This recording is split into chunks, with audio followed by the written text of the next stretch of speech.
So something that a lot of people don't even remember, or maybe we're pretty much used to, is the fact that Apple, as of this point, is still selling a lot of their older iPhones. So one question that I saw quite a bit is, if Apple's still selling their newest iPhones, why are they going through and still selling the older ones? Phones like the iPhone 13, the iPhone 15, 14, iPhone 13s, iPhone 13, iPhone 14 Plus, even like the iPhone SE3, why is Apple still continuing to sell these particular iPhones? And the quick answer of it is that it provides more, availability and more inventory for people to walk into the Apple Store and be able to buy an iPhone that doesn't necessarily cost an insane amount of value like the iPhone 15s currently cost. So the way Apple kind of approaches this, and it's actually very smart, a lot of other manufacturers do this too, is that Apple doesn't go through and create a budget type of iPhone. They create an iPhone like the iPhone SE3, but even then it's not really extremely budget. If you look at some other manufacturers, you have on the Google Pixel side, the Google Pixel, 7a, Google Pixel 8a, those are budget phones that, Google has made to kind of sell every single year as a budget device. Same thing with Samsung.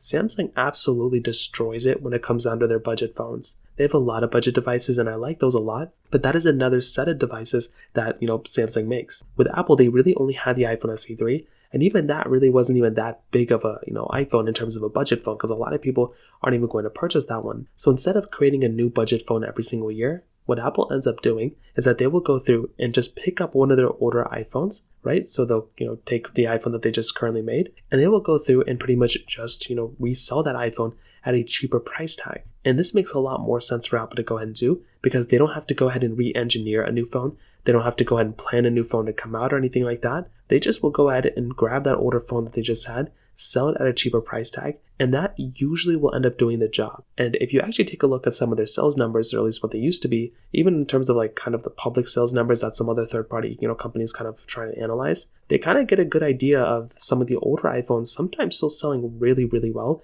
And there were some cases where some of the older iPhones were actually the better selling iPhones and outselling some of the newer iPhones that they made. So in my opinion, it's a very smart thing that Apple does. I really hope they end up making another, cheaper iPhone in the future. But if you're ever walking inside of an Apple store or in a Best Buy or some other store, and you see that Apple's still selling some of their older iPhones, even though the newest ones are out, the main reason they do this is because they don't really have a dedicated budget phone on just that iPhone SE3. So it's nice for them to go and be able to go grab one of these older iPhones and create some more market share just from their older iPhones. So that pretty much covers it up here. If you have any other thoughts or questions, let me know in the comment section below. Hit the like button, that would mean so much, but definitely hit that subscribe button. More importantly than everything else, I love every single one of you guys. Hopefully I'll catch you guys in the next video. Peace out till then.